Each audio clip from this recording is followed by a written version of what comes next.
TrekProfiles Podcast, episode 45, recorded November 2020.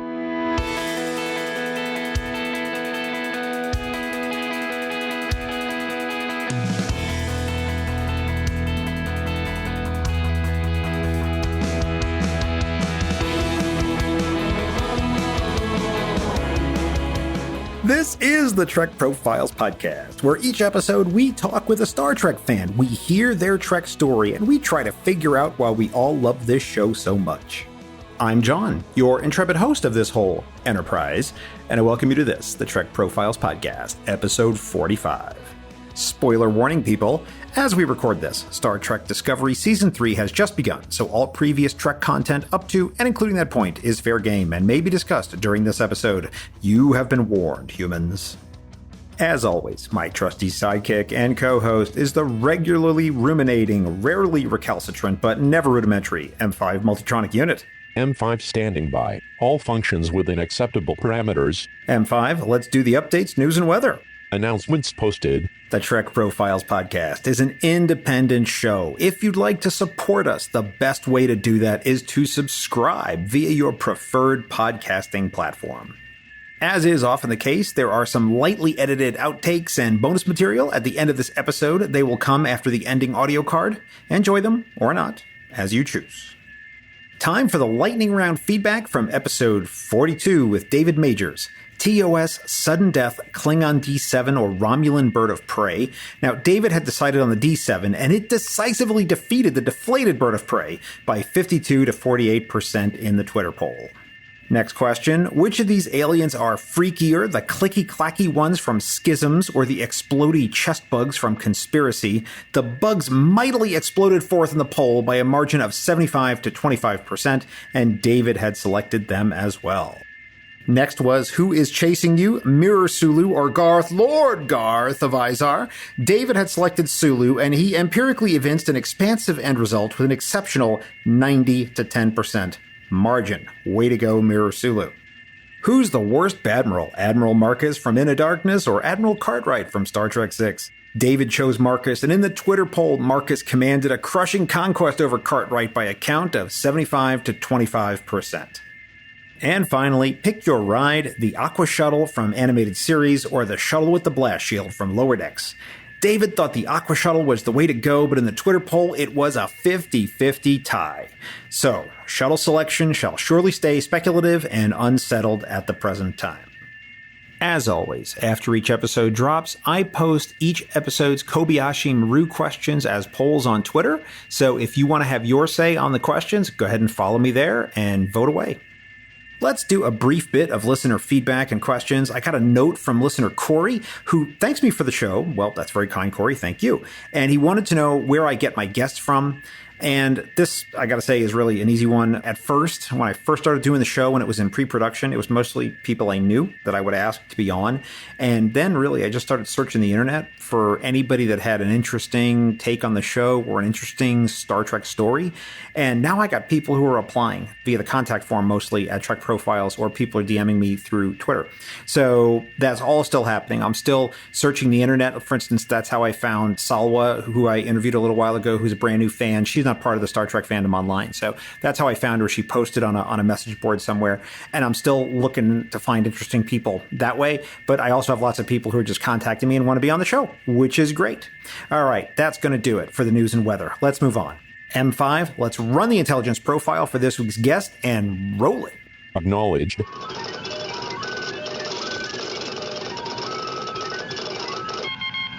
Her favorite character is Garrick, but she loves Phlox and those haughty Andorians too, and her favorite ship is the Defiant, but she's still on her very first watch of most of the episodes. She currently hails from the UK, Europe, Earth, in Sector 001, and has only been a fan for a few years. It's Olivia. Welcome, Olivia, and thanks for being on the podcast. Thank you. Well, thank you for welcoming me. Yeah, thanks for having me on. Now, Olivia, the M5 is a harsh taskmaster, and he has demanded that I ask you question one. Are you a Star Trek fan? It is with great regret. No, I'm kidding. I think I'm a pretty big Star Trek fan now. You've got me. And how did this come to be? Please tell me the first time you were aware of Star Trek as a thing in the world, even if you didn't watch it.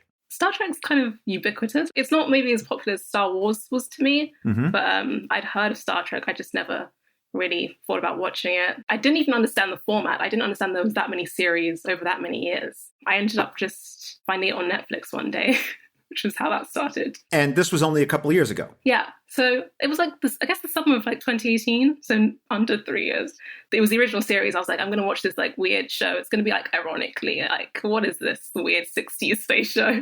But then I was like almost immediately impressed. It was this old show from the 60s. It was diverse. It had these really great political messages. And despite being dated, it was weirdly ahead of its time. So we'll come back to that in a minute, but I want to get the contours of how this happened first. So where did you grow up, if you don't mind me asking? London, all my life. Oh, fantastic. Okay. So you were aware of Star Trek, I'm sure. Did you have any friends who watched the show, or did you have any Star Trek fans in your life? No, I think my parents weren't nerdy enough. No, they've never mentioned Star Trek to me or any sci-fi. I never had that like family connection like a lot of people have. Oh, one of my friends watches Star Trek, and I found out like, as I was saying, I think I'm going to go to the Star Trek convention. And we'd been friends for years. We'd never spoken about Star Trek. And she was like, yeah, I watched that too. And we ended up going to the station Star Trek together in 2019. Oh, good. So that was a weird thing. I'll want to talk more about that too. But okay, so you were just sitting down one day and Netflix suggested Star Trek to you, or did you decide to jump into it yourself? So I was basically just watching like these old sci-fi films. I watched Blade Runner, 2001 Space Odyssey, and I was like, oh, I'll just try that. I remember specifically saying, I'll try the older Star Trek one. I'll start with the 60s and see what that's about and go from there. So it was quite random. Did you start with just the season one, like the way that Netflix organized it for you, and just watched it all straight through, the first 3 seasons, or did you decide to dabble in other Star Trek shows, or how did you decide to attack it? Completely from season 1 of TOS. From there, I was like, I don't know at what point I was hooked in season 1, because it starts off extremely strange with that Charlie X episode. I almost can't believe I continued in a weird way. But and then I don't know how I was so hooked, because after that I decided to go in the order of release rather than the actual chronological one. So yeah, I ended up with TNG and then going on from there. Oh, that's interesting. And, if you ever want to spend a few minutes down a rabbit hole, you can actually go back and actually look at, in season 1, especially of TOS, they had a lot of changes in production order versus release order. So the order that the episodes came out in was not how they were originally shot. Really? And so, yeah, you can kind of see some of that weirdness, and when you know what to watch for, and you realize, oh, this is actually the very first time they're filming, and it's like not the first episode, right? Yeah. But you can see it later on that some of this stuff isn't quite baked yet, and it leads to other weirdness too, like especially if you try to get into Star Trek canon and like believe that, everything was sort of sprung from the mind of Gene, fully formed. Perfectly crafted. Yeah, it's not, right? Because there's all kinds of stuff that they went back on and changed. See, this is it's going to be strange when I eventually get around to doing like a second watch of all, because I've done second watches of specific episodes, but I haven't gone back and watched any full series. So I think it'll be like a new experience. I'm already excited to start that second rewatch, even though I'm nowhere near finishing. Oh, that's great. So let me stick with TOS though for a minute, because one of the things I'm interested in is I often see on some Star Trek sites that I hang out on, there'll be newer fans or people who are looking to get into the show who haven't really seen it. And they'll say, how should I start watching Star Trek? And I hate to overgeneralize, but I would say that the most typical answer that I see, so I would say for the math fans out there, the modal response is usually start with TNG season 3. And then, ignore TOS because it's dated and it's terrible. Just start with TNG season 3. So I'm curious how you respond to that advice and what your thoughts are as you consider that. I think that's such a shame. That original Kirk, Spock, Bones trio is such a central part of Star Trek to me. And there's amazing films that sprung. I think to remove Leonard Nimoy's influence on the Star Trek franchise is just, it's a little bit upsetting. Seeing that sort of original context made me more sentimental about it. I quickly became attached to this show. So yeah, don't start with TNG. Start with TOS, because then it gets better every series. It's a good one to start with, just to see how it began as well, just out of curiosity. So you started with TOS. You watched all of TOS, and then you just kept right on going chronologically? So it was TOS, TNG, and then Discovery. Only because by sort of late into TNG, I was like on Star Trek Twitter. Right. And I was seeing these annoying, disparaging comments about this show called Discovery. I was not planning on watching Discovery until I'd finished like Voyager, ENT, everything. There was no, ambition for me to do that. But these annoying commenters were saying, oh, this show Discovery, it's not real Trek. And the types of people that were saying it was so like annoying to me. I was like, okay, I'm going to watch the show now, and it's because of you. So well done. So I see you're a little bit of a contrarian then. Well, not really. It's just like the type people that saying the things they were saying. I didn't see any value in those comments, and I was like, I'm a new fan. Let me just check into this new show. So it was TOS, TNG, and then you launched into Discovery. A little bit of Discovery. So as we sit here in the fall of 2020, what's the status of your Star Trek viewing? What roughly have you seen, and what have you not seen yet? It got a little bit out of hand. Okay. I've seen Picard. I've seen all of Picard. I've seen TNG. DS9 was one of the best Trek for me.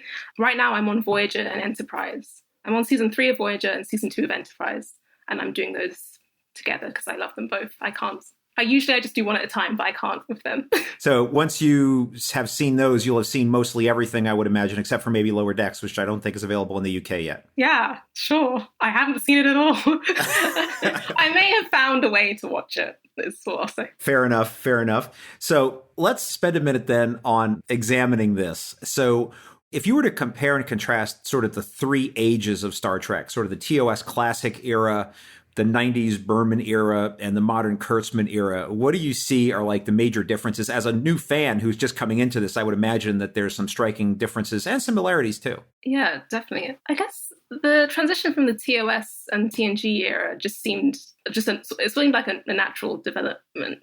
You can feel that it was an 80s show, I guess.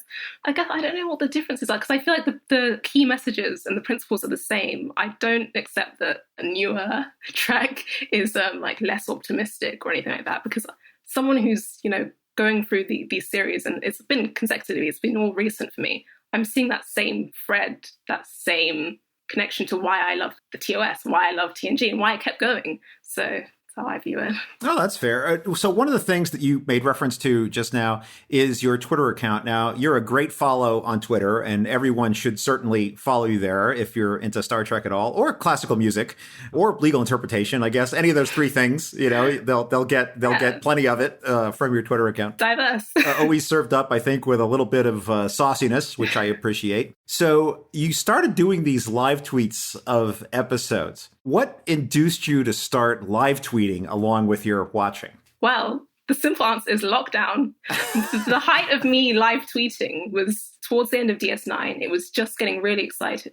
It's a very exciting show, but it was just getting like this Dominion War storyline was like really coming to its apex, and it was just amazing. And I don't know what compelled me to live tweet it, that I was so people have to hear my words. I don't know, but I just started live tweeting it. I was getting more into Star Trek Twitter, so that was probably part of it. People seem to like seeing like someone who's new watch these episodes that they're so familiar with, and being confused and not knowing about the terrible things that are going to happen to the characters that they love.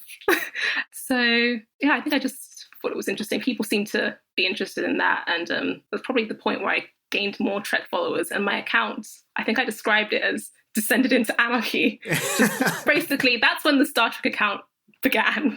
And so you suddenly found yourself being a Star Trek stan, like, and even though you probably got on Twitter with a whole nother agenda in mind, yeah. You got sucked. I sometimes feel bad for my like original 2015 followers. I think it was just like British politics then.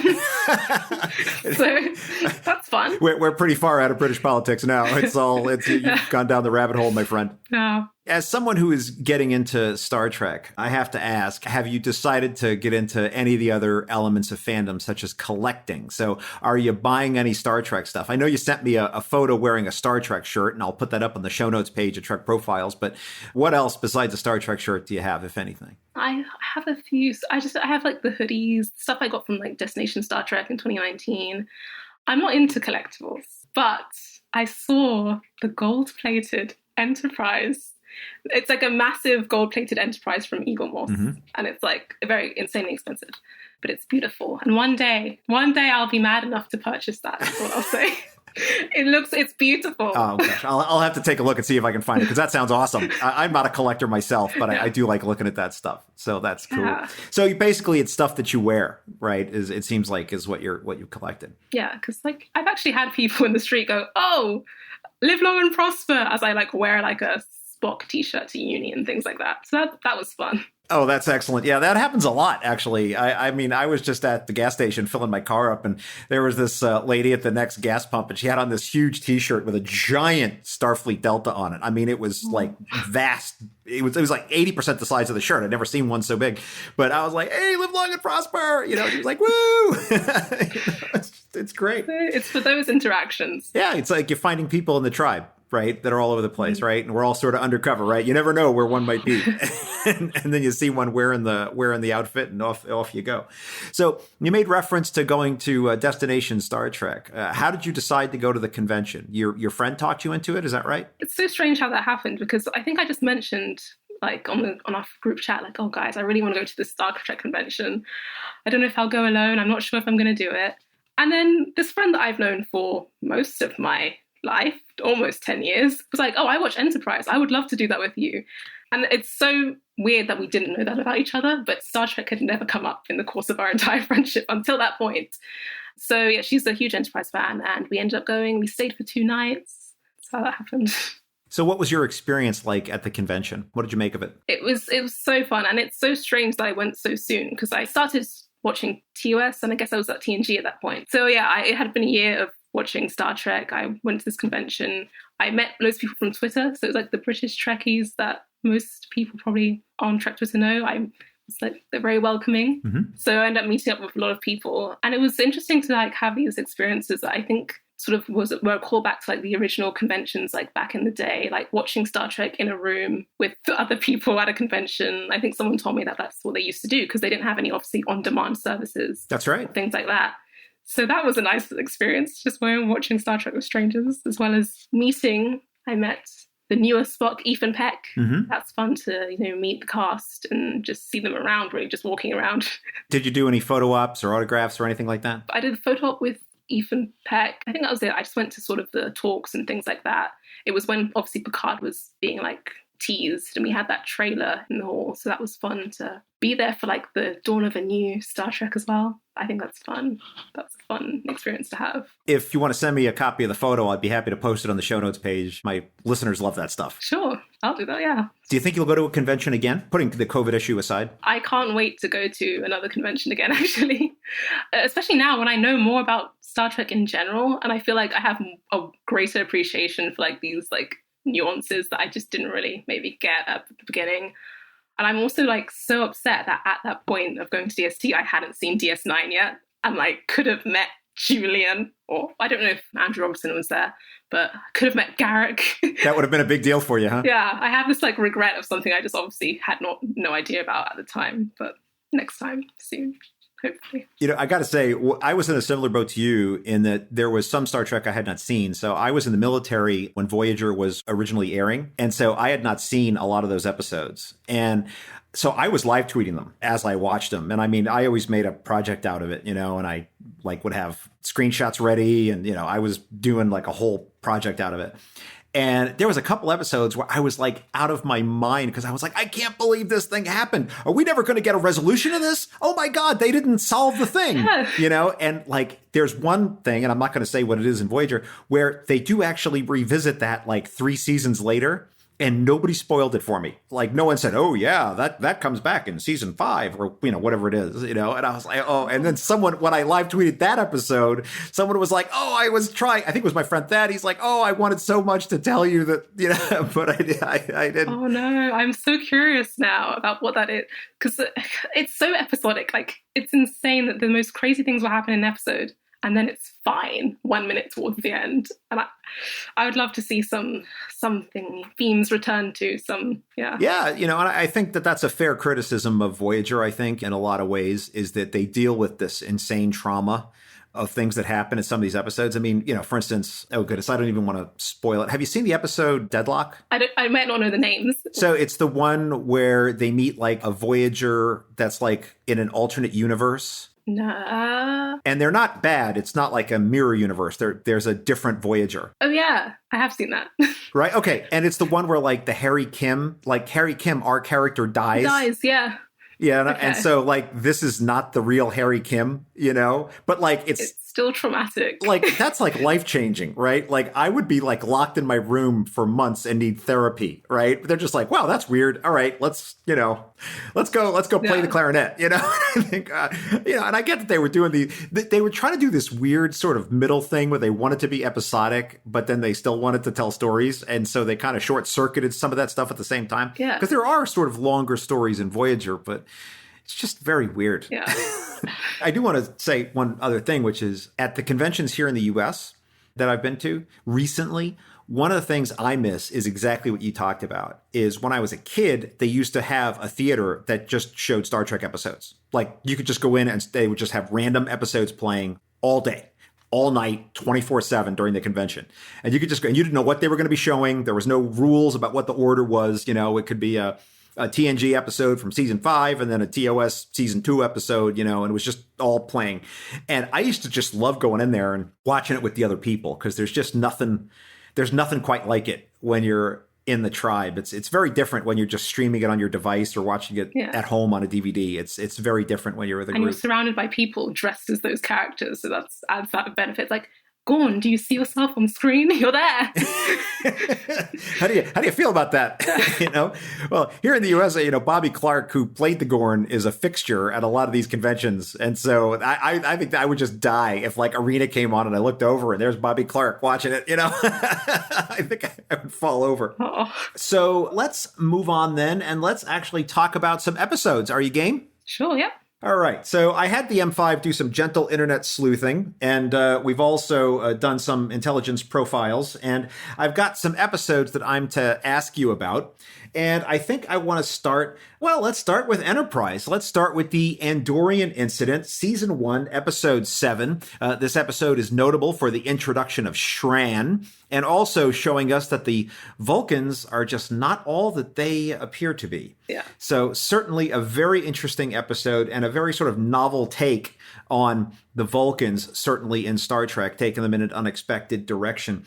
But I want to hear from you, Olivia, especially as a new fan and a new viewer, what your impression of this episode was. I loved it because it exposed how shady the Vulcans are. Finally, like, we all know it, that they hide behind this like calm demeanor. But no, they feel like it's like they're always seething with the sass. Spock was one of the sassiest characters. T'Pol, the same like base level sarcasm or just derisive energy coming towards all the humans. All the time. Yeah. I mean, they are kind of constantly annoying and she's always right. But I did like to see that sort of like the inception of the Vulcans as well, as seeing like Enterprise, how they began out, the dynamics they had with the humans then, which is just, it makes me embarrassed. I'm like, these humans are so just, why don't they listen? It's like, God. One of the main reasons I love this episode is because of Shran. I love the Andorians, the Blue Bros. I actually expected the Andorians to be like a staple feature of Enterprise. So when I watched that, I assumed that they would be coming back a lot. And apparently that's not the case. So I'm a bit sad about that. Yeah, that was why I sort of chose that one. Well, Shran certainly appears quite a bit in the episodes, and he's definitely coming back again and again. I mean, he's not as much as you might hope, but yeah. He's in quite a fair bit. Okay, so I have that to look forward to. Yeah, I just was really interested in seeing those founding members of the Federation coming together. There's sort of this idea that humans are sort of the glue that holds the Federation together in a way, right? And so you have these wildly different races, the Vulcans, the Andorians, the Tellarites, right? And they're all like of a kind. And I think the show is trying to posit the idea that it's really the humans that kind of make it all work in a way. I think it's an interesting idea. I think if we were living in some alternate universe where the Andorians had some version of Star Trek, right, it might be the Andorians that held everything together. I don't know. Yeah, because it's sort of like Archer's level-headedness and sort of no-nonsense approach in that episode that sort of gets them to admit, okay, it's not just a sanctuary. Like, it's like a slow, like, pulling of nails of like, okay, we know something's up. You have to tell us. It's like, okay, so there's no technology. Well, there's a bit of technology.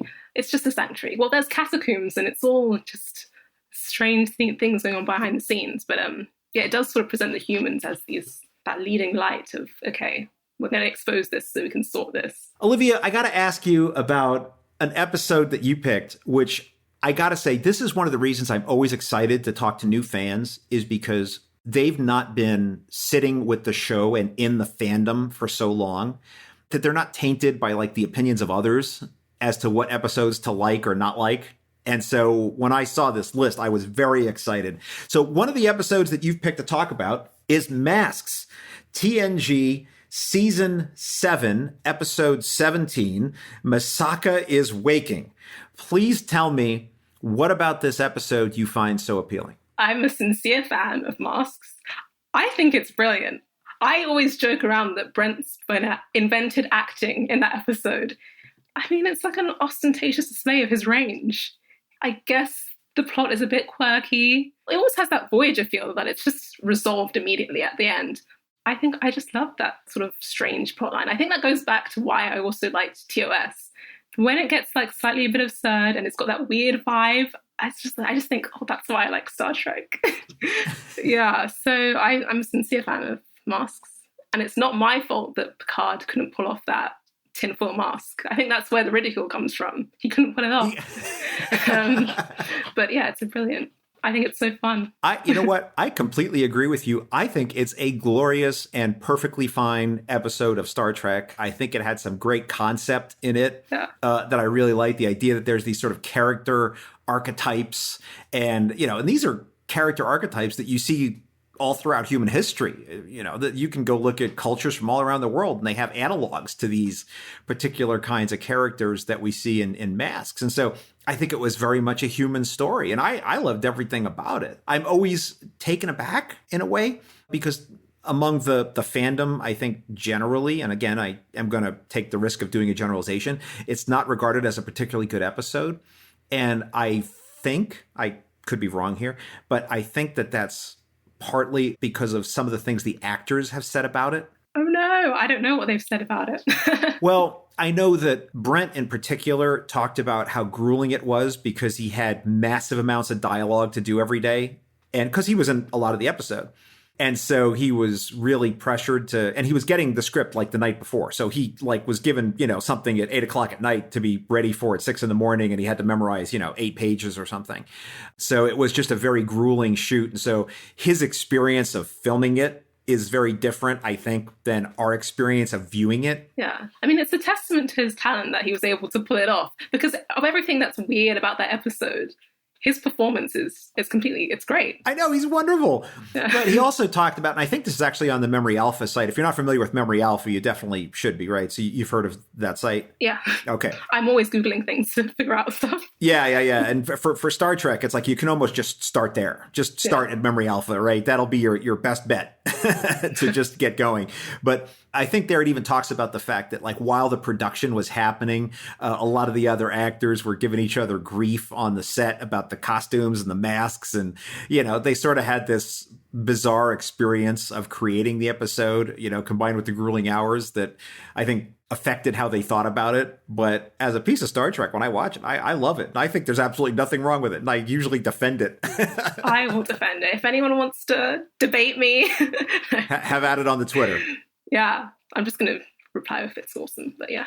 That's cool. I have the same experience too about motion picture, which gets a lot of grief from a lot of people. And I'm an unabashed fan of Star Trek, the motion picture, and I find a lot to commend about it. And so I often end up on the solo side of those arguments, talking about how great it is. There's usually like one or two people who join me. Meanwhile, everyone else is like, it's terrible.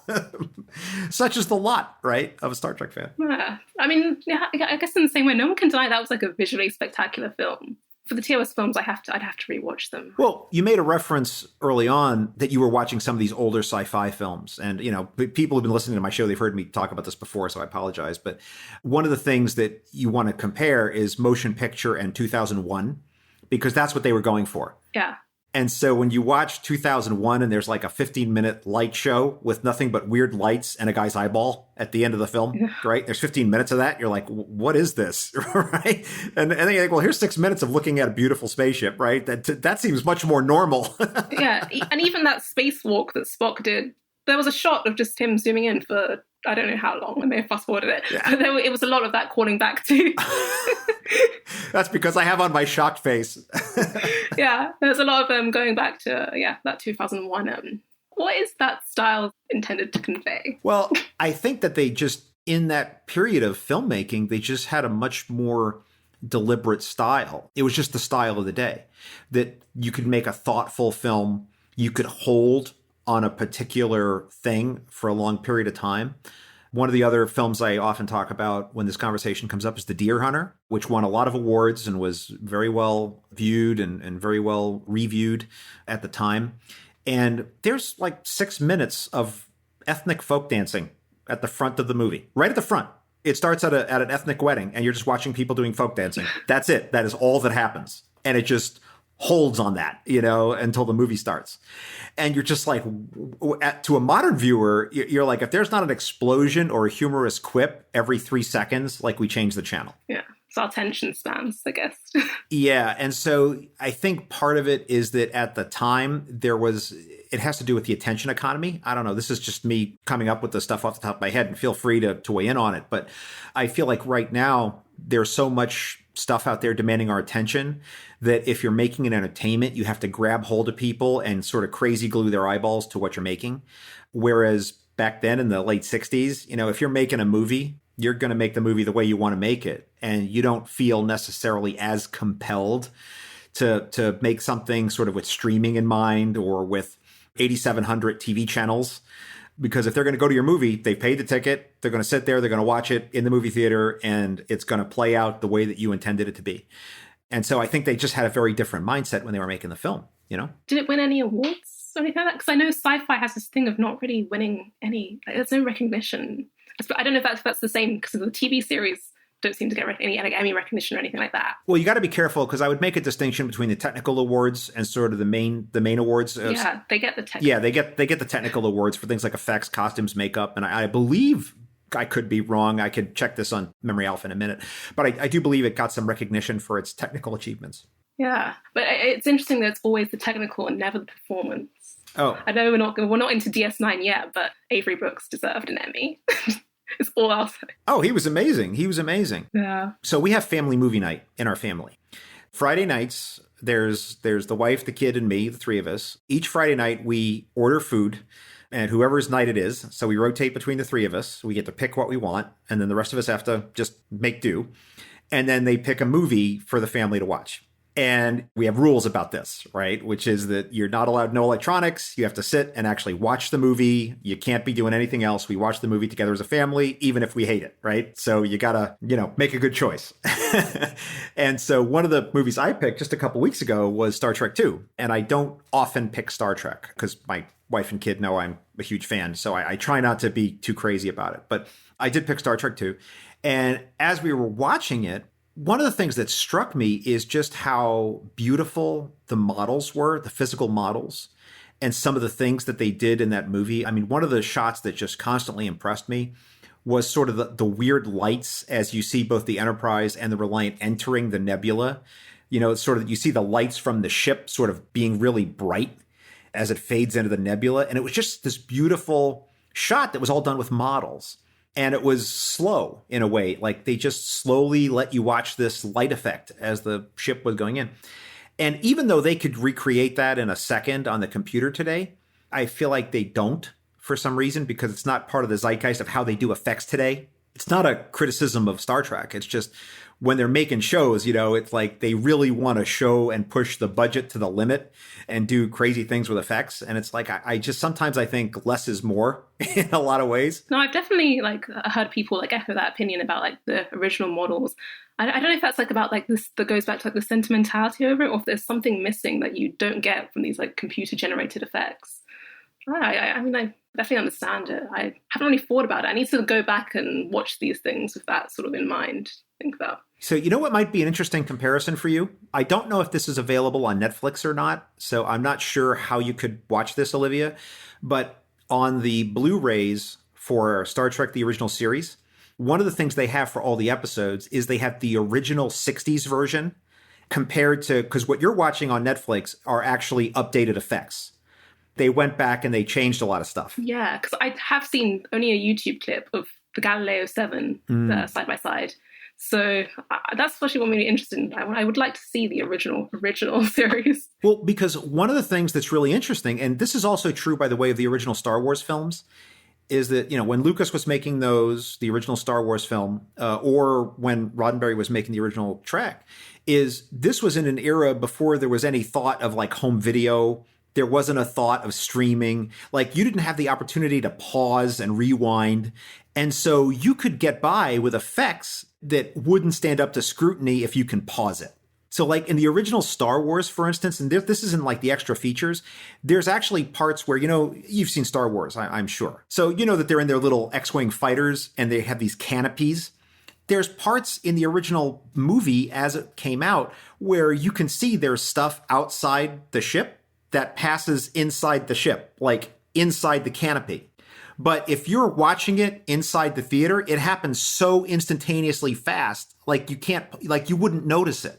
Right. But if you're watching that on a video, on a DVD or on a VHS, you can pause, rewind, and you'd be like, "Oh my God, look!" Like so, you can. Wait, the things inside the ship appear outside the ship? Yeah. So he's in his fighter, and there's a ship, a TIE fighter that's approaching, and in the original cut, like parts of the TIE fighter like appear inside the canopy. Okay. Because of just the way they cut it.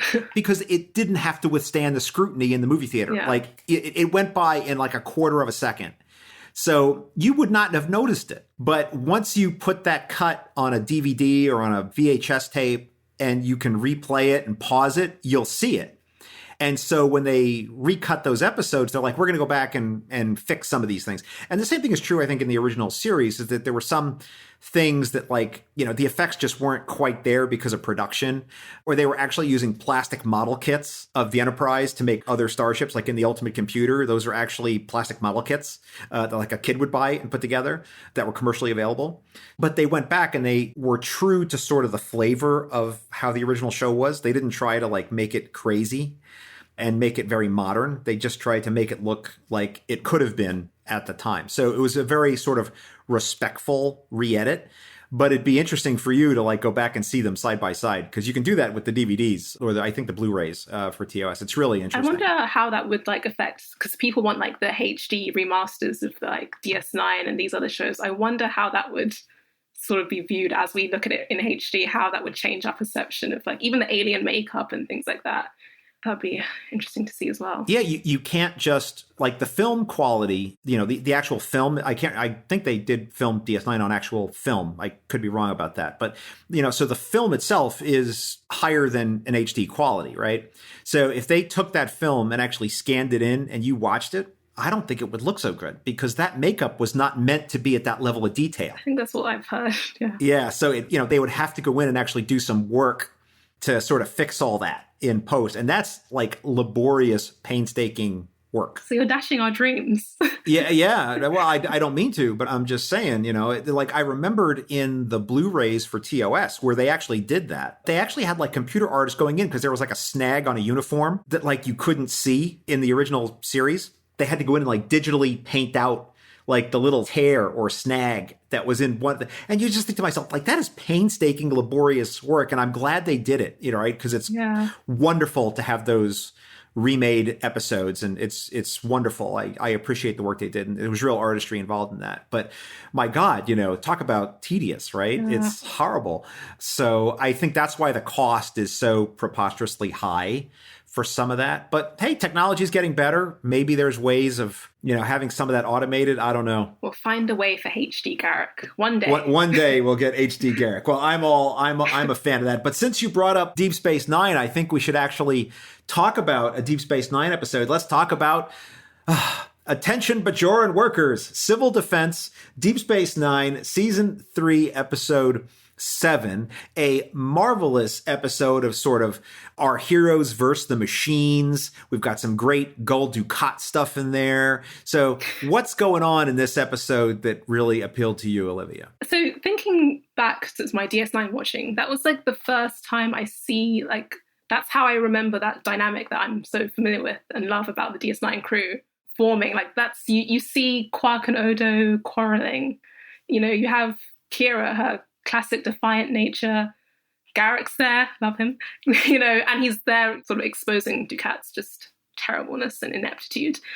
I think that just sort of calls back to everything I love about DS9, these characters that are just, that's the cast I love the most. Why do you love Garrick the most? He's just such an interesting character. His relationships with the crew members, the way he challenges them, he sort of sparks such interesting and complex stories just from his actions, his, you know, persona as the simple tailor, and the way you see him sort of challenge Sisko's morals. He creates like these amazing storylines just by being this brilliant character. That's one of the reasons. Also, he's a cutie. And I love his relationship with Bashir. And yeah, I think it's one of the most compelling parts of Star Trek. So what is it about the Bashir-Garrick relationship that is interesting?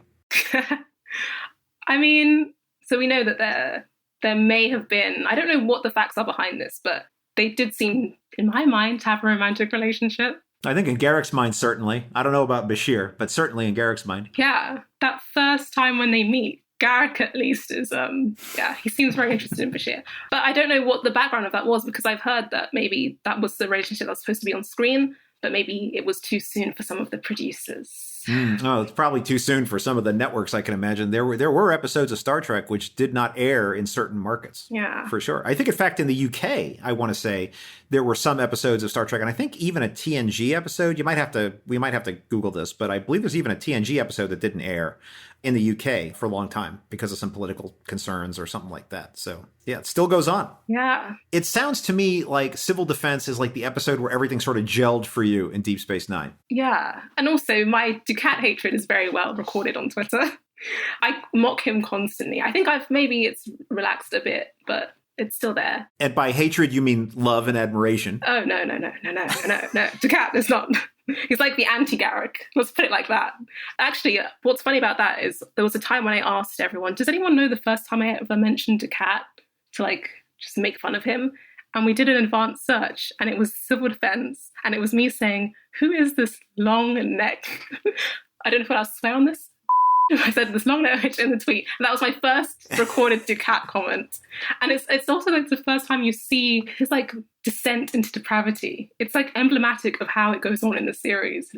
He just becomes a worse and worse guy. He's just arrogant the entire time, the entire way through it. So it's probably one of the main parts I like about that. Would you describe your feelings about him as sort of you love to hate him? I hate to hate him.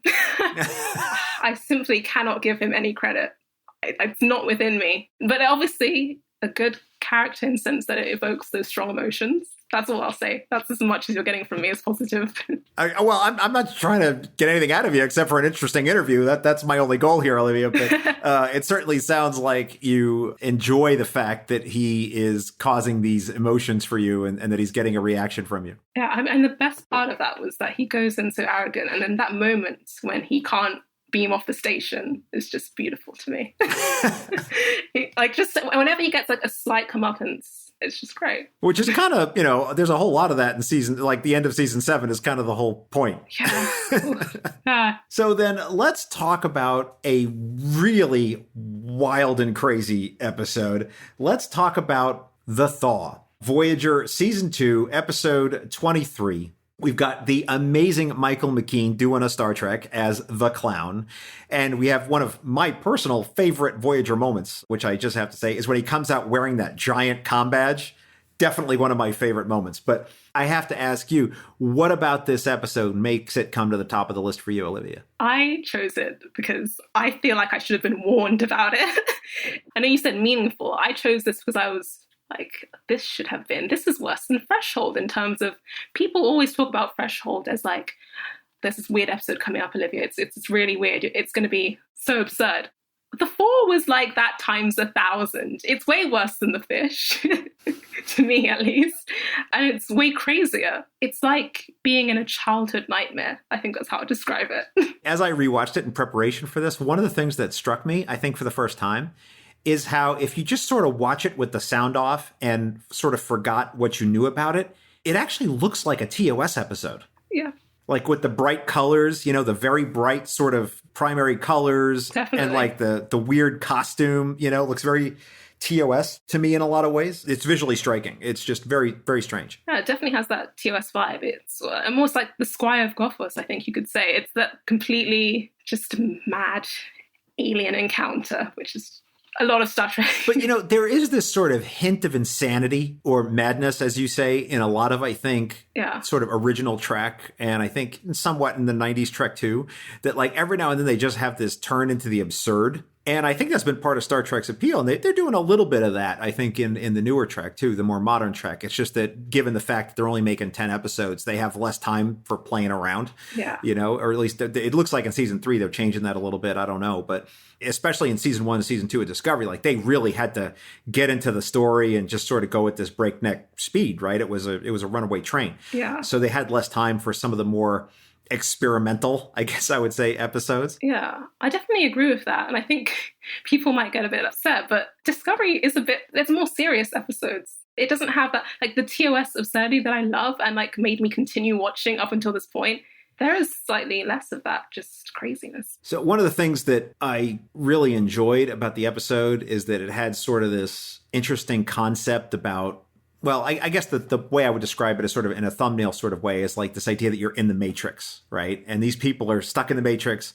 They know they're stuck in the Matrix and they can't really leave, right? And so they're choosing to live in this world that in a weird way was of their own devising, which is really the most perverse thing about it. I mean, it's really something to think about. It's the psychological element of that episode that makes it more disturbing than the utterly scary episodes of Trek, I guess. The fact that they just uses anything against them. He can hear their thoughts. Anytime they try and make up a plan, he knows their next steps.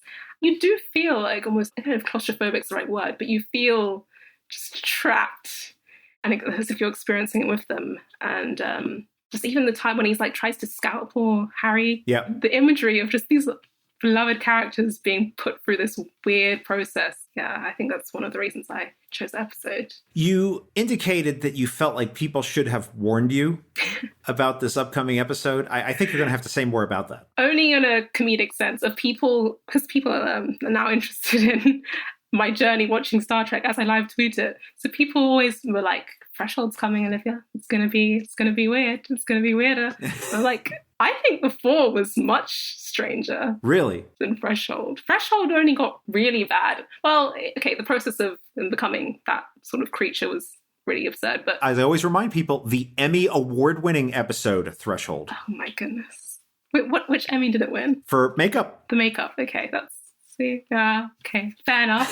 but but that ending with the fish is like the high point of the sort of strangeness of that episode.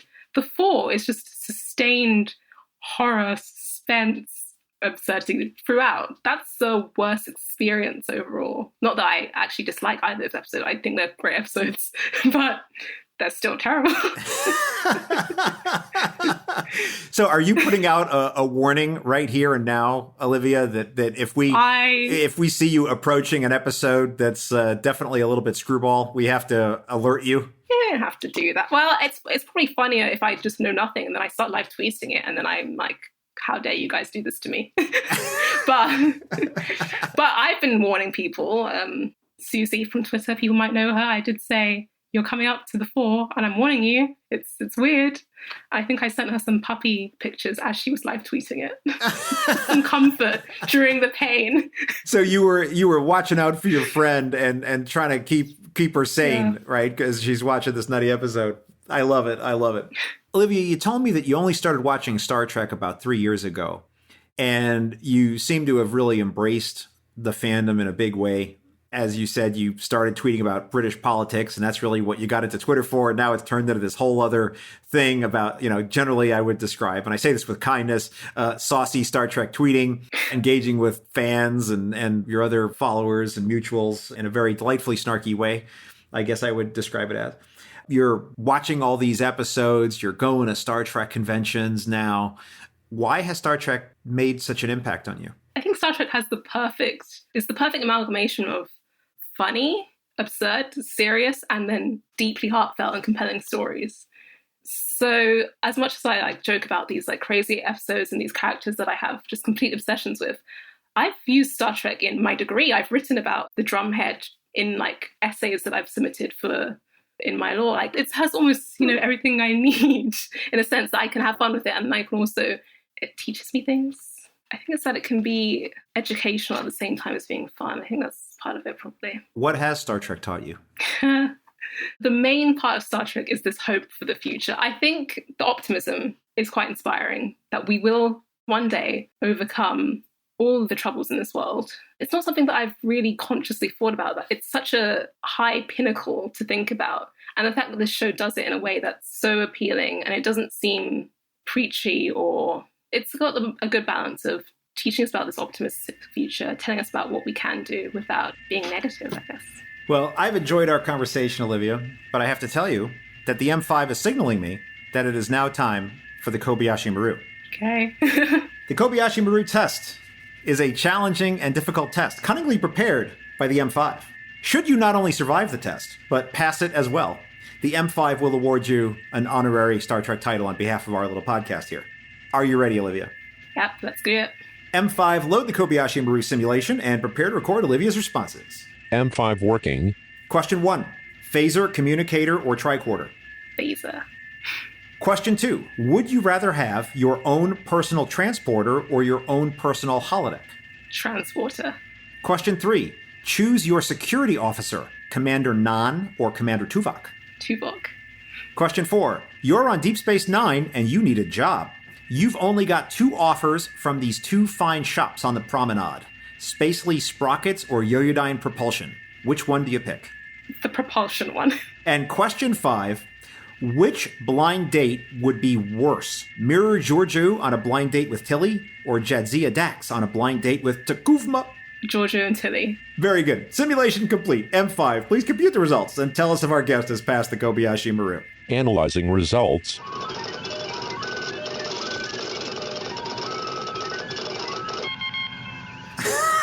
Oh, no. I want a short trek with Mirror Georgiou and Tilly on a blind date. I think that would be glorious. That's so upsetting. It's like the purest kitten with a wolf. And I think that Jadzia Dax and Takuvma would end up in a battle to the death too. So Yeah. I think they would just have a battle to the death, especially because Jadzia has all that experience with Klingons. But with the shop one, that was on DS9, wasn't it? Yeah. So in Deep Space Nine, in the promenade, in some of the shots, there's actually an information kiosk, and it's one of those things that, unless you're watching for it, you don't even know it's there. But once you notice it, you keep seeing it. And so when they're walking around the promenade, there's this information kiosk, and it has a listing, the promenade directory of all the shops. If you're looking for, the Jumja Stick shop, go here. If you're looking for quarks, it's on level 5, whatever. And so there's actually been photos that people have released of all the shops that are in the promenade. Yeah, what's interesting about that is I play Star Trek Online. Uh-huh. So I've seen these things, and I've seen the layout of the station in this game. But my real answer would have been whichever one is closer to Garrick's Cluvia's. Oh, Whichever one is his neighbor, that's the one I'm choosing. So you can actually go onto Memory Alpha and actually find the photos of this information kiosk, because they're out there. Cool. And it actually says where things are located, so you could actually find out what they are. But I can tell you that Spacely Sprockets is actually from, I want to say, the Jetsons, the old cartoon, the Jetsons. So they put that in there as kind of a joke. I guess maybe they didn't have that in the UK, or it's not something that was around when you were a kid watching cartoons. But Spacely Sprockets was where George Jetson worked, and it was sort of this cartoon that took place in the future. So that was kind of a little in-joke. And Yoyodyne Propulsion Systems actually comes from a Thomas Pynchon novel. I think it is more well known because it was referenced in a film called Buckaroo Banzai, which is one of those sci-fi classics. So they have all sorts of like weird little in-jokes and stuff like that. Yeah. Like the one that I'm fascinated with is there's an Andorian fast food shack. And I really want to know what that's all about. Yeah, I want to know what's... I would love to be there. I know. I want to know what's Andorian fast food. Like, forget the Klingon restaurant. I love Klingon Chef. Yeah. In Deep Space Nine, he's like my favorite like bit character is the Klingon Chef. In fact, someone challenged me to sing Klingon opera on Twitter. And so I did. Oh, where's that then? Well, I will post that tweet. Yeah. I will repost that tweet in honor of this. When this episode drops, I will post it on the show notes page, and you can go find it. But Olivia, I am pleased to tell you that the M5 has calculated that you have passed the Kobayashi Maru simulation. Congratulations. Yeah, thank you. Woo. And now the M5, who has analyzed your answers, will award you an honorary Star Trek title on behalf of our podcast. M5, what title shall we award our guest? Olivia is awarded the title of Judge Advocate General at Starbase 47. So there you go. Oh, yeah. Laying down the law. Excellent. That's right. Olivia, please tell people how they can get in touch with you if they want to continue the conversation. You can follow me on Twitter, OliviaJ_8. And I have Twitch, and it's Ducat is a Diplodocus is my name on. Is my name on Twitch. I don't know if I haven't got anything up there yet, but you know. What are you going to be streaming on Twitch? STO, so Star Trek Online. In fact, I need to find that Andorian shop then, because my fleet is called Reign of the Blue Blows. So that's our place. We need to find that place. That is a legit thing. That is definitely on the DS9 Promenade. So it's canonical because it was seen on screen. So it has to be there. I don't know what you could order in the Andorian fast food shack. In fact, I'm kind of obsessed with that idea. I need to know what the menu is because I think that would be awesome. But you should go check that out. Great. We'll work on it. All right, Olivia, thank you so much for being part of Trek Profiles. Thank you.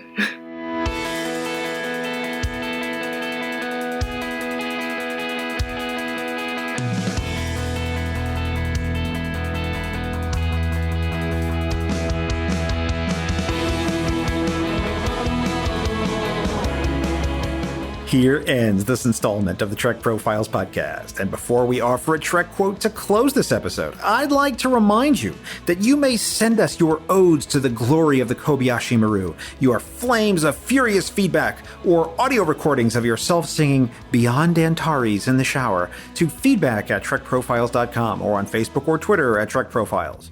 Anything you send me may be used in the show, or it may be sold to Kivas Fajo for part of his collection.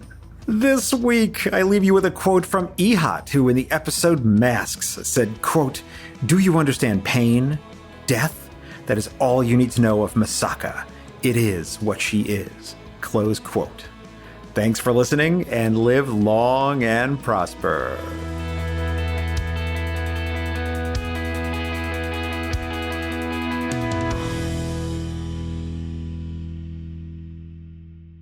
This handcrafted podcast is brought to you by Stars and Sky Media Lab. It's cosmic.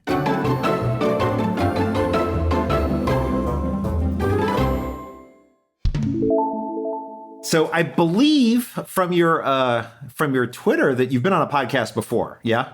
Yeah. This is not your first rodeo? This is my second. Second? Ooh, how exciting. There was a massive gap in between the two, so I feel like it's the beginning again. Oh, well, don't worry, because this is like a very gentle and easy show. This is not a stressful experience, so that I can promise you. You're a law student, are you not? Yeah. Well, I actually graduated yesterday. So what? From my master's online. Congratulations! So, thank you. So can I call you counselor? Are you? Is that a term in the UK? I am not yet. No titles yet, well, apart from the degree name. So LLM, but so what is that? Master of Law? On my way. Yeah, Masters of Law. Oh, congratulations! That's wonderful. I think you are, by the way. I think you are like the third or fourth attorney I've had on the show. For some reason, oh. I've had a lot of attorneys on. I'm not sure why that is, but that's amazing. Congratulations. So I have to ask, what is your opinion of whatever they do legal stuff in Star Trek? It's so I love the trial episodes and things like that. As I said, I even wrote about the drumhead from TNG in an exam. But I guess that it doesn't seem like we've developed a legal system in this post, future. I'm. It's very much the same format, so it's interesting that they've kept that sort of traditional structure. Yeah, but I mean, here's the reason I ask is because I'd made reference to this earlier. Like, I'm a veteran, and so whenever I was in the Navy and actually worked on a ship, I worked in the nuclear power plant on a submarine. And so whenever I see things that just don't strike me the right way, it just sort of takes me out of the episode because I think that's not how that would work, or like that's not how that would happen, So I'm always interested, like people who are specialists in any particular area, when they see stuff in Star Trek, if the same thing happens to them or not. It would have to be such like esoteric, like, because my focus is on intellectual property law, so I don't know how often copyright. Well, actually, isn't there an episode where the holodeck writes a novel? Someone writes a novel in the holodeck. Yes, it's a late season 7 Voyager episode, and it's all about intellectual property law. Yeah, so actually, it's strange. My dissertation supervisor told me about it, who is a massive Trekkie. But in terms of like the things that I see in Star Trek in the legal sense, there hasn't been anything that's struck me as like, oh, that's terrible, wrong. Like I view it as at a distance, I guess. I don't want to spoil the episode, but I will say this: one of the other lawyers I had on my show was Kimberly Lawler. And she's actually a commercial real estate attorney, and she practices here in the U.S. And she talked about that episode with me. And one of the things that she found very realistic about it was something that the fans hated, which is that there's this court case about this novel, and I'm not going to go too far into it, but I think fans wanted like a big judicial decision out of it. And the case was decided very narrowly on a very narrow set of grounds that gave a very tight opinion on a very specific legal matter. And she's like, that's exactly what courts try to do. Like, exactly. Most judges are not like, yes, the entire universe is now unhinged because I made this ruling, right? They don't want to do that. They want to make their rulings as narrow as possible. That's exactly correct. And the fans hated it because people should appreciate that, because if you had these far-reaching decisions, you never know. It seems like it's always going to be these like David and Goliath situations where there's always a bright side, but there's always, especially in IP, these technicalities where you could do something like, say, everyone can use an embedded file and without violating copyright. But if you see, like, there's a recent case about BuzzFeed using some photographers' images, and because they embedded the files, they're trying to say it's not infringement. But that's like BuzzFeed's a very major corporation. They have money to pay these people. And it's actually the photographers who are at a loss there. But you think, because, you'd want it to be fair use. But if you think about, sometimes it's the little guy who suffers, is my point, essentially. Oh, yeah. So these narrow decisions, it's probably for the best. Well, it's really interesting because one of the things I would encourage you to think about as you're just getting into the fandom, Olivia, and this is kind of a big thing that I often think about, and I think a lot of fans, without necessarily having the right words for it, kind of seize up on this, is that Star Trek was on from 66 to 68, right, or thereabouts. There was the animated series, which I don't know if you've seen, but that was only on for 2 seasons in the early 70s.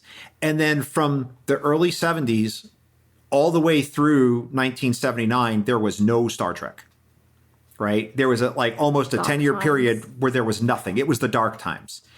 And so Star Trek really did, as a piece of culture, belong to the fandom because there was no active development of any other part of it. And so, I think I realize there's a legal definition of intellectual property, but there's also sort of the ethical nature of it.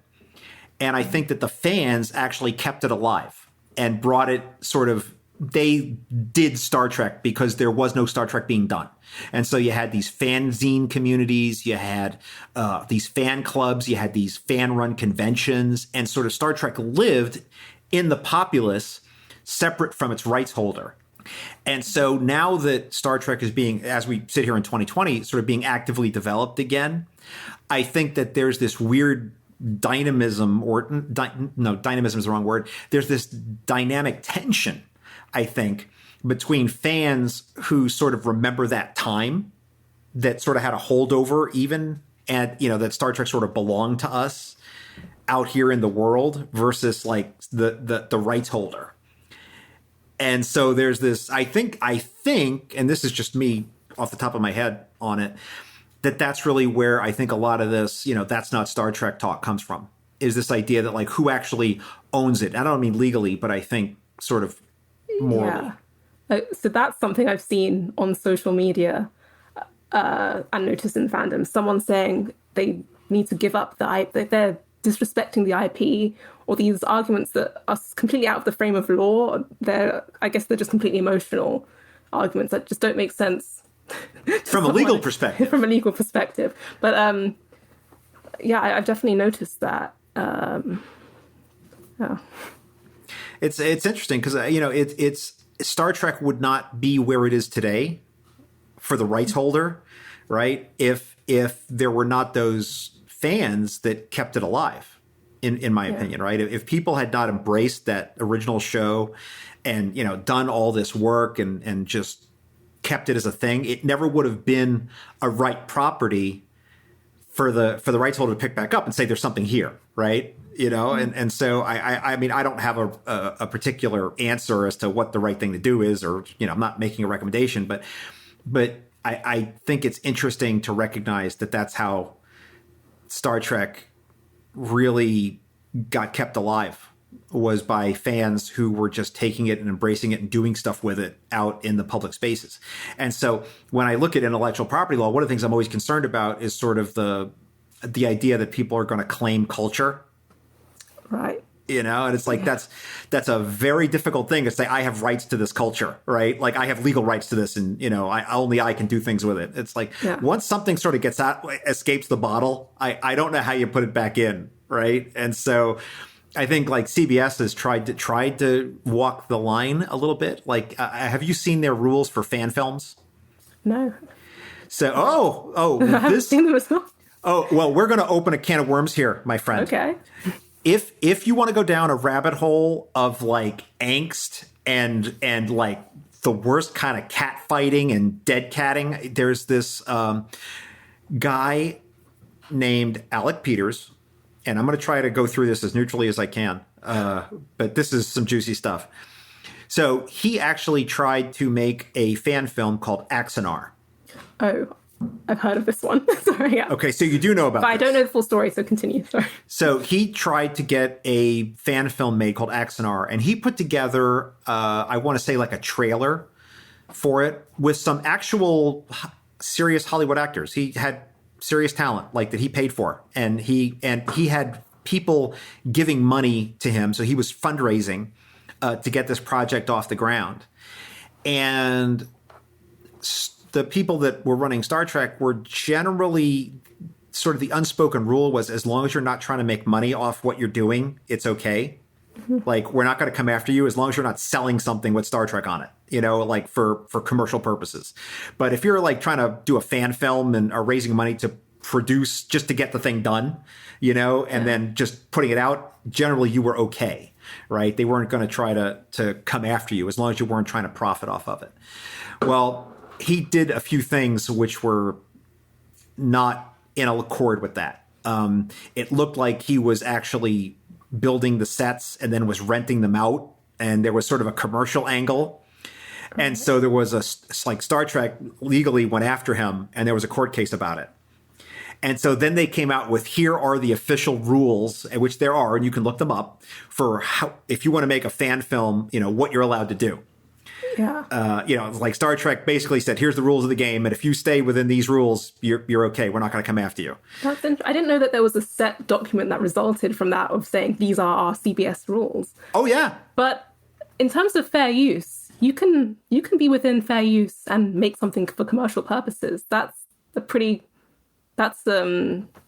a sort of very significant case that affirms that. But I would like to see these rules. Yeah, just type in Star Trek fan film rules. Put that in Google. It'll be the first thing that comes up. So what I can see is fan production must be a real fan production.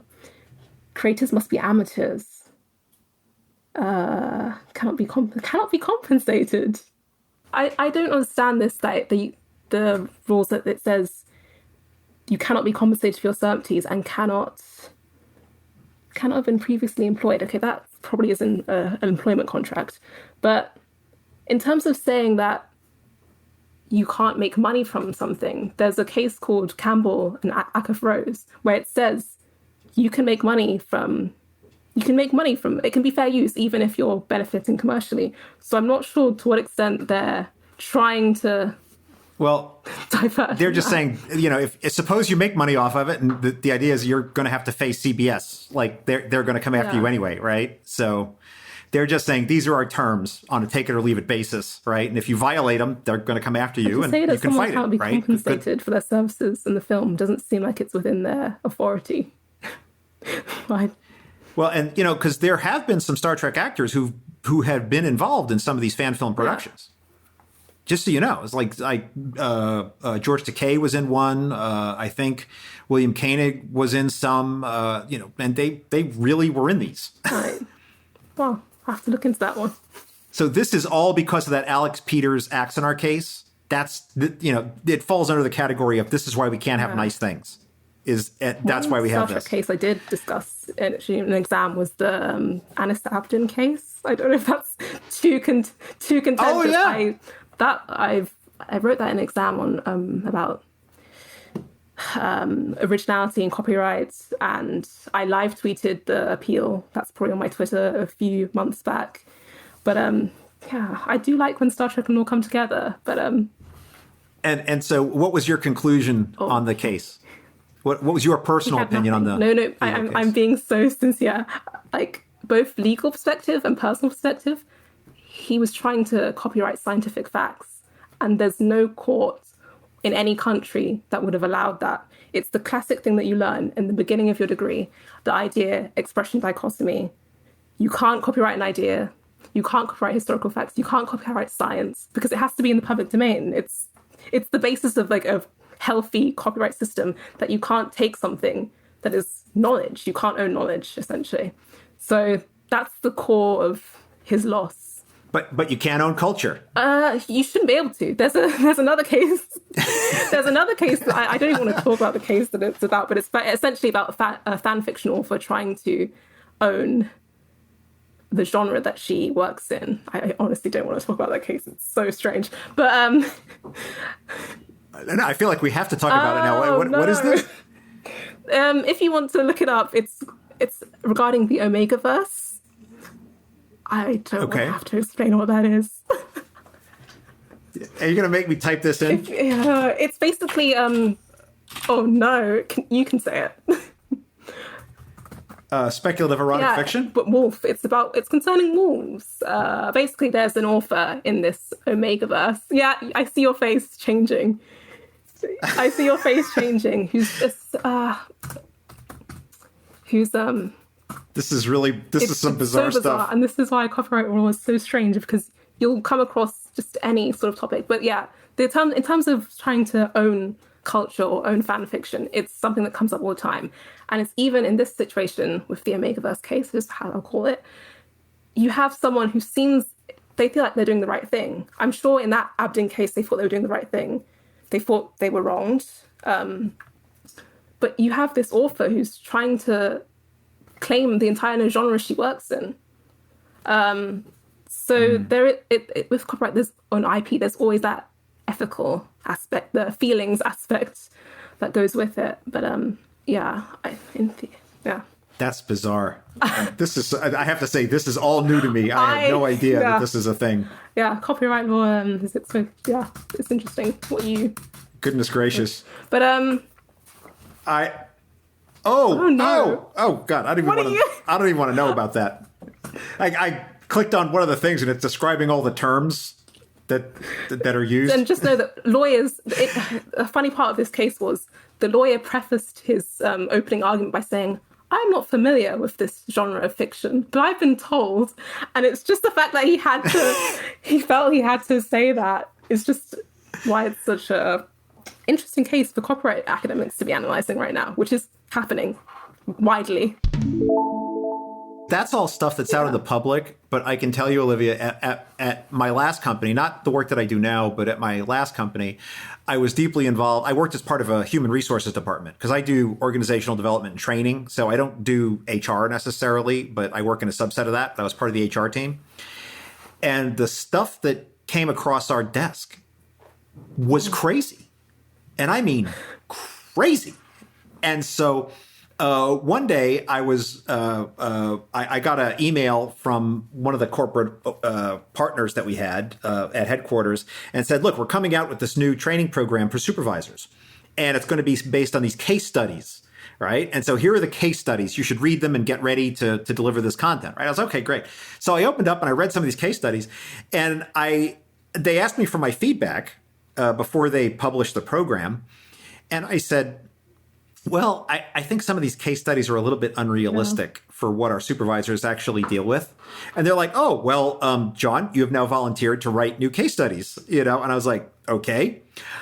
I took actual real things that really happened and put them into case studies. And I changed some of the details around, but it was real stuff.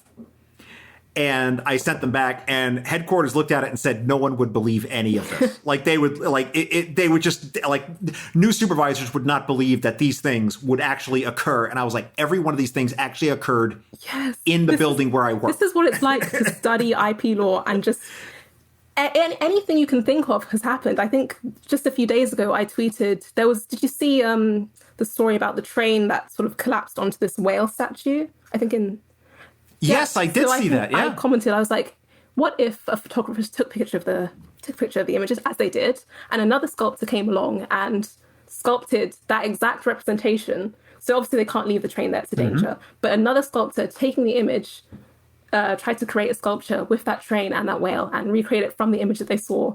Who would own the copyright? Would that be an infringement? Would that be fair use? And someone replied, and they were like, that's absurd. Why would that be a thing that happens? Like, it's IP. Anything can happen. It's going to happen. Anyone can. It's going to happen. Try and own anything.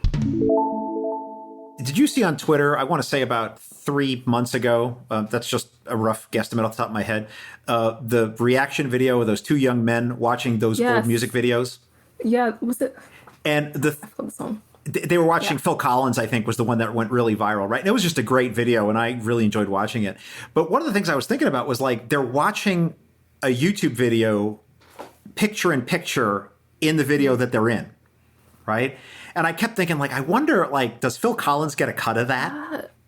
I'm not sure how that would work, because the whole reaction genre on YouTube, I know that they're completely plagued with copyright and claims and DMCA takedowns for their work. So I don't think they're generally getting any money from that. Otherwise, they'd be much more welcoming. But because the video is playing in the video, picture in picture, right? And it's copyrighted music, and I'm like, how do they do this? It's such a fine line, and it's also, people think fair use is just this one block word. It's 4 factors that are within this one thing. So you can't really say, oh, this one's going to be fair use, and this one is. It always depends on the particular circumstances, which is why you see them get taken down, re-uploaded. Oh, they've talked enough over it. It's commentary now. So that one's been figured out. That one's fine. But in that situation, it's interesting that made the song, it went back on the charts because of that video. So you see the other side of someone, using someone's music and maybe not paying them, and it was fair use. They made them money. They made them more money in that scenario. So it would be interesting to see how, if YouTube allowed maybe a little more leeway in some of these scenarios, it's not really up to YouTube, but if that was something that the music companies allowed, how they could actually sort of there would be more how they could sort of promote more creation, and how that could actually benefit the original artists, which is something they didn't really consider. On the episode I just released with David Majors, we ended up talking about this Korean, this K-pop band called Blackpink. Yeah. And I don't know if you're familiar with K-pop at all. I was not. A guy I work with is really big into it, and he's like, you have to watch all these videos. And he sent me all these YouTube videos of this girl band from Korea, and they're great videos. It's great music. I really enjoyed it. But what's interesting to me is that it's an example of sort of how the economics of all this have changed, because like the music is essentially free. You can watch YouTube and watch all of their music and not pay anything for it, but they're making all their money off the tour. So if that's the whole thing, is like giving away the music is free. They literally will let you can watch it on their official channel and watch that video 10,000 times. Right. And it costs you nothing except for, an ad every now and then. But it's really about getting you to buy tickets to go to the tour, which is where they make all the money. It's not about selling albums with the music on it anymore. All that as well. Yeah, selling the T-shirts, the merch, buying appearances, or all that other stuff that happens at the live events. That's the money, right? It's not actually the music anymore, which is like this big change, I think, in the industry. And how that's affecting artists in lockdown is becoming this whole big thing. Spotify is sort of known for grifting the artists. They can have thousands of streams and make like 87p. It's a ridiculous situation. And as we're in this like global pandemic, no one can tour. I think that sort of issue, that topic's coming up again, of like, how are we going to have this streaming? Because we're in a streaming culture now. I don't buy my music anymore. It's very much a streaming culture for many of these artists. So how are we going to balance fairness for the consumer, the artist? That's coming back up, I think. I actually buy music because I want to support the artist. Sorry. So I realize it's a very weird thing, but it's only like I have to really like something, and I'll say, you know what, I'm going to buy this, because it's something that's really special, or I just want to support the artist. But I buy so little of it that it's like not a big deal, like buying the 99-cent track on iTunes is just, it's not a thing to me, or $1.99 or whatever. But like, I guess over the last year I might have spent, I don't know, $20. So I'm too entrenched in the Gen Z streaming. Everything I have is digital, and like if I looked at my playlist now, maybe some of the classical music I could get for free, but there's thousands of songs. I'd be broke. I'd have no money if I bought the 99p for each one. But you know what? Here's something interesting to think about, which is I've had a lot of people on my show that grew up sort of with Star Trek in the days before streaming. And one of the things that they had to experience was they had to turn on the television, and whatever episode of Star Trek was on was what they had to watch. And if you didn't watch it, you didn't get no Star Trek that day, right? And so an episode was selected for you on a take it or leave it basis. And I've had people on that said, yeah, I had 3 episodes on a VHS tape and I just kept rewatching them because that's all I had, and so I just watched the same 3 episodes over and over again. And I've heard these stories. And so in the streaming world, where you get to instantly pick whatever episode you want and everything's available, it's interesting because I think somehow it changes how we mentally process the episodes, when we can just sort of have it on all the time, and we can just sort of skip around and sort of watch whatever mood takes us. I don't know. I have to think more about that. I'm not waiting a week for any episodes. I'm just watching whatever I want. I have that immediacy. I can go through the entire 50 plus years catalog. But I have generally, I don't skip or anything like that. But I did wonder how my experience compares to those who have been watching for years and watched on TV. I think that's actually also a very nice experience to have. Even the new series are on Netflix. Well, it's not really it's not the same, right? It's not the same. Yeah, one of the sort of the big barometers, I think, in the Star Trek universe for this is people that watch Best of Both Worlds.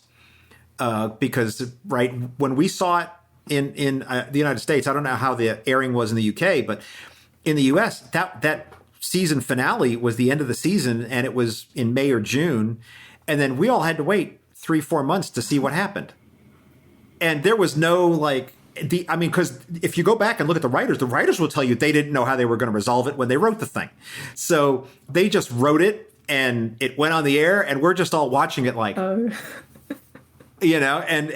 for like 3-4 months, we're just all, in the magazines at the time, or, it's not that there was a lot of internet back then. There wasn't.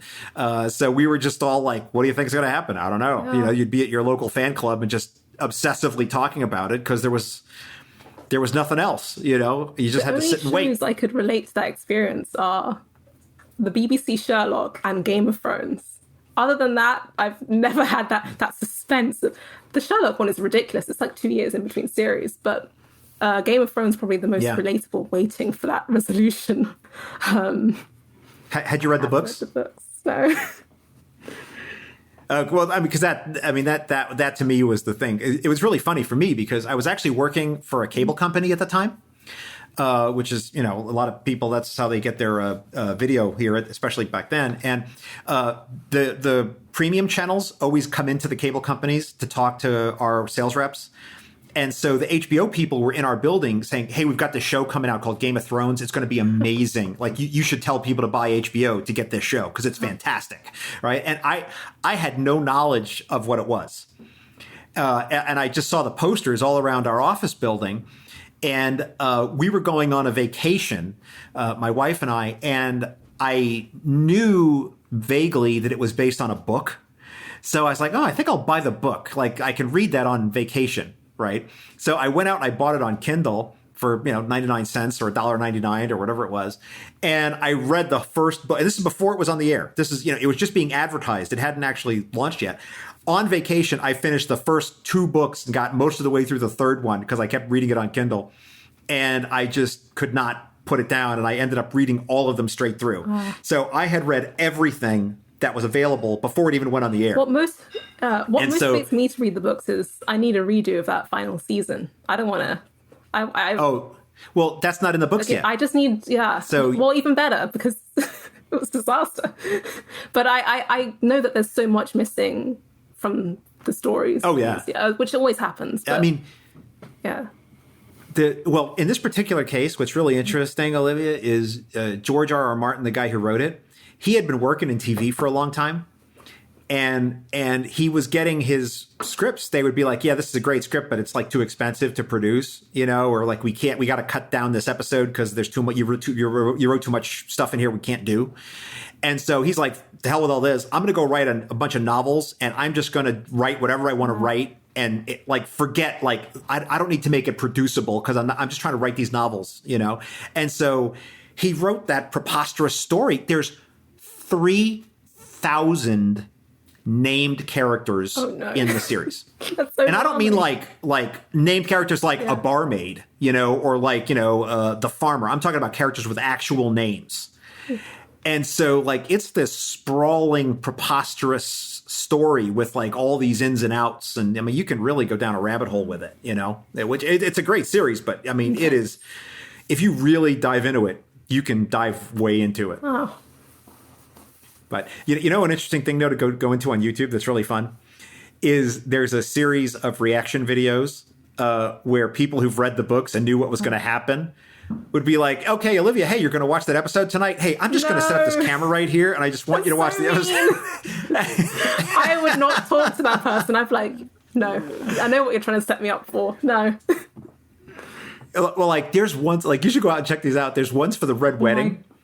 And you could just see people sitting there just with their mouths open and just just jumping up and down and being like, what is happening? The reaction videos, but not with someone else knowing what's happening. I've seen the ones where it's there's always this bar that I think live streams Game of Thrones. And I've seen those reaction videos, but if someone knew what was happening, I'd be mad at them. I'd blame them. No, it's the book readers. Yeah, it's the book readers, and they're they're having on the people who've only seen the show, and so they're like, oh, here's an interesting episode. I think you're really going to like it. I want to capture your reaation to some of the amazing stuff in this episode. And it's like, oh my god, they cut off the lead character's head. Oh god, incredible! Yeah. There's a lot. I actually forgot it was it's bonfire or Guy Fawkes night tonight. So there's a lot of fireworks now. So that's probably good. Oh, timing. Goodness. Is it the guy that tried to blow up the Parliament? Oh, goodness. That's still sending. Yeah, it'll be a minute, I think.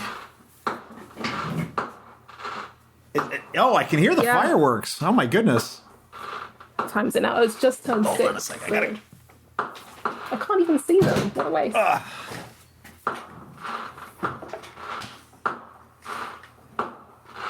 It sounds like snare drums. They're really going for it. I mean, I don't know why, but it's been like actually the past 3 nights. I don't know.